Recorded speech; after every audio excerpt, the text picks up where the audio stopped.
بسم الله الرحمن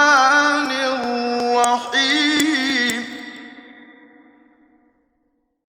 إذا زلزلت الأرض زلزالها وأخرجت الأرض أثقالها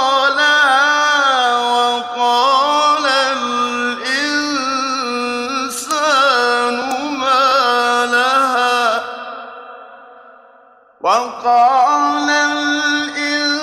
الإنسان ما لها يومئذ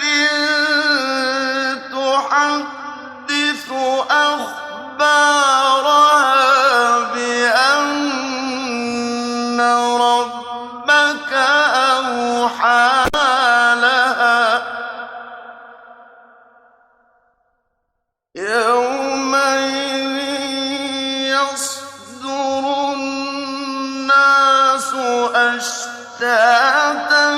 ليروا أعمالهم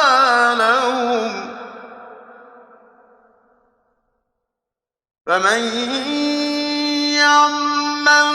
مثقال ذرة خيرا